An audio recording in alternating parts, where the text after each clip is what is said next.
The story begins as a band of red ogres attacks a town, causing the townspeople to cower in fear.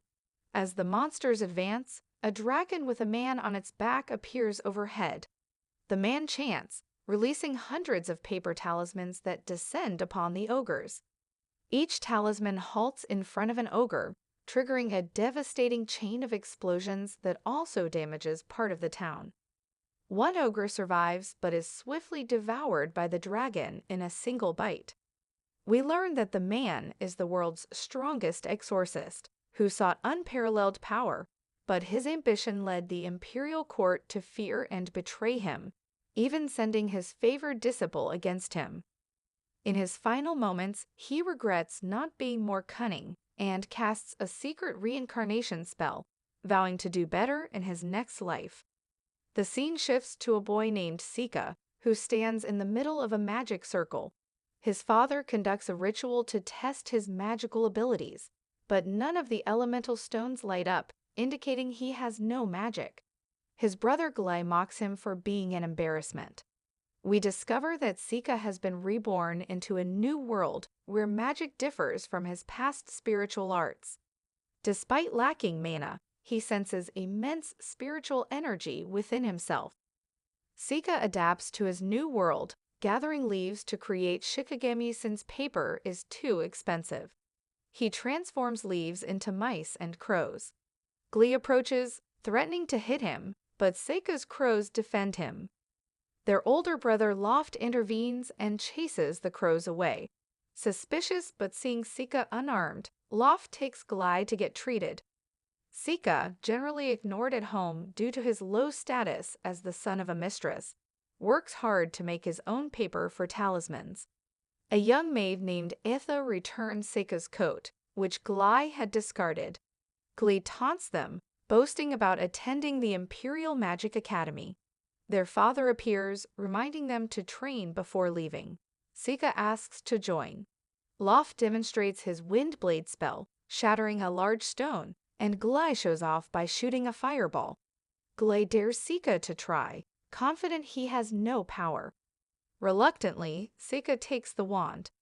While he doesn't want to reveal his power too soon, he decides a show of force might deter Glai's harassment.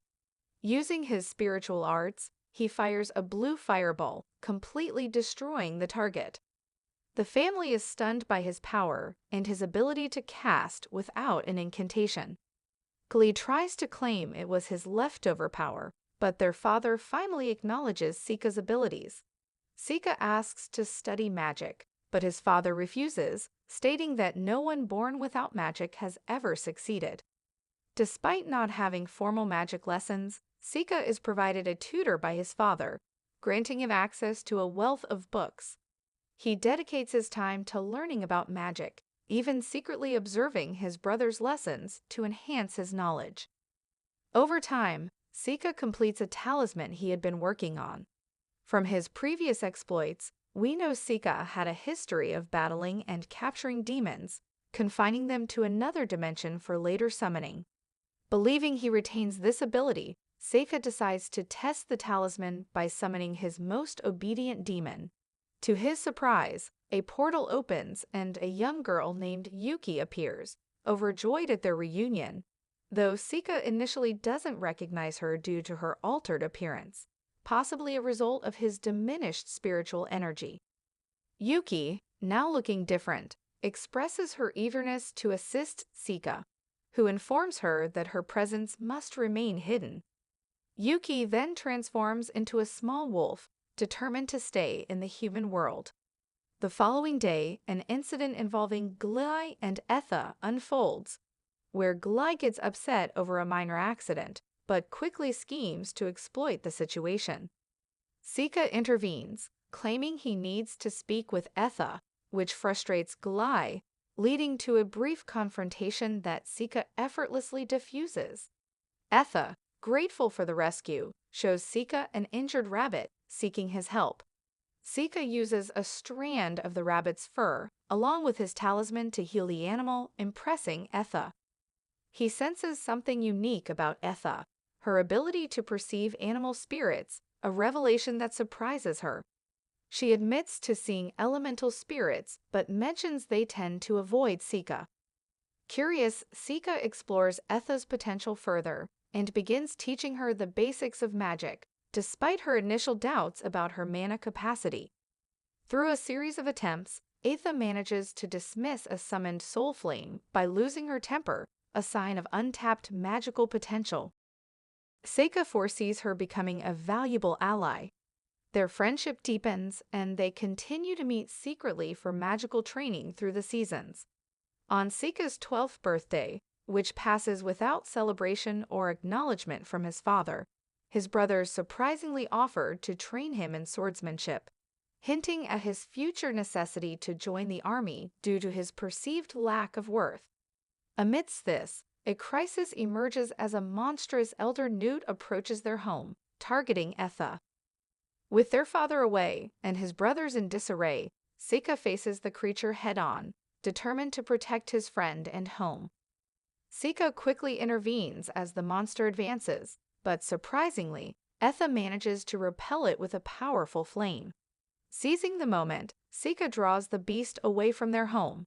As it lunges at him, Sika uses his spiritual arts to emit a potent poison blast directly into the creature's face, incapacitating it.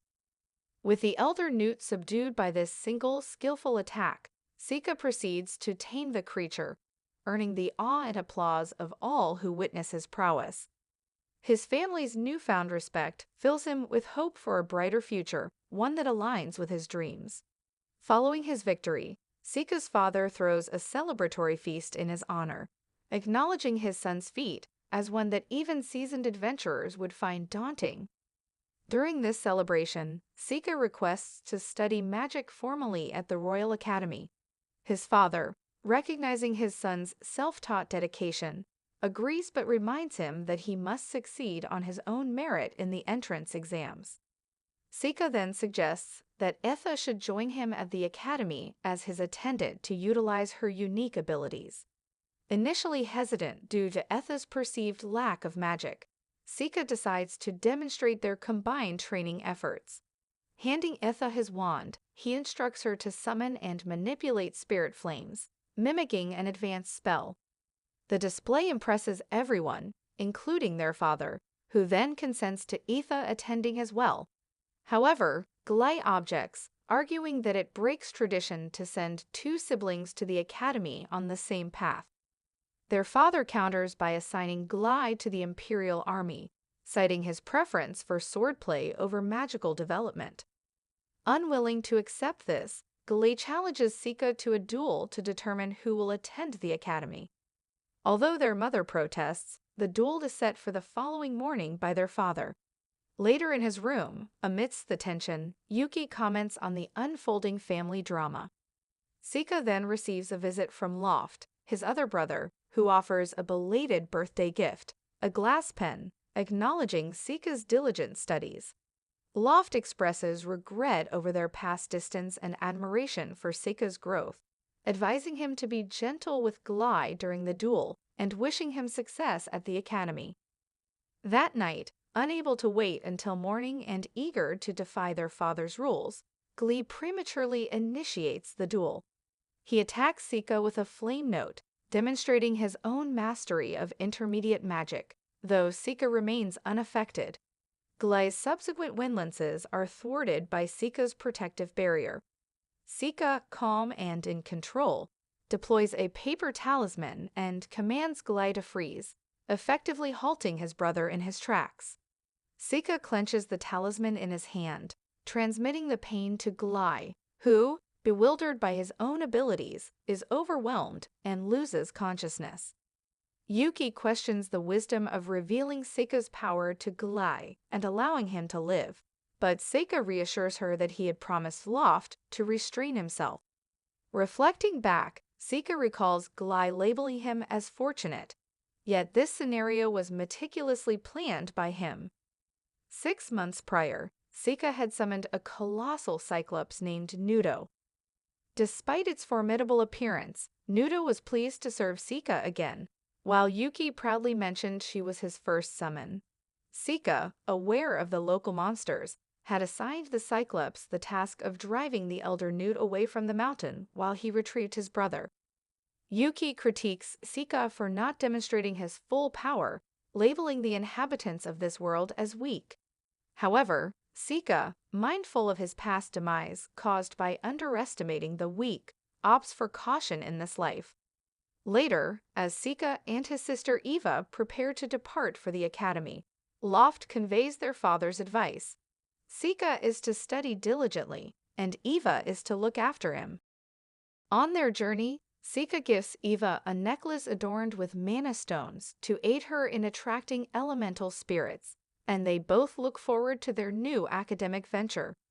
However, Sika soon battles motion sickness, a problem he faced even in his previous life, but his condition improves as they near the Academy City, a bastion of magical learning. Meanwhile, back home, their father anticipates Sika's arrival at the Academy, reminiscing about the day 12 years prior when a woman left the infant Sika at his doorstep and then vanished. It is revealed that Sika is actually the son of his brother Gilbert, an adventurer who lost contact with the family after venturing into the infernal lands. Sika's rare black hair and eyes, along with his early use of magic, had caused a rift between him and Loft and hostility from Glai upon discovering Sika's lack of mana. Despite the complexities of Sika's origins and abilities hinting at a potential for greatness or malevolence, his father regrets having to send Glai to the army but deems it too risky for Sika, opting instead for the academy as a safer environment to nurture his talents. Upon arrival, Sika and Eva settle into their room, ready to begin their academic journey. Eva is taken aback to learn that Sika has a weakness. When Sika informs her that her room is next door, she seems disappointed and suggests she should stay with him for the night since she's now his slave. Sika misunderstands this as an invitation to dine together and declines, explaining he has lost his appetite from the journey. Disappointed but undeterred, Eva departs to fetch him some food.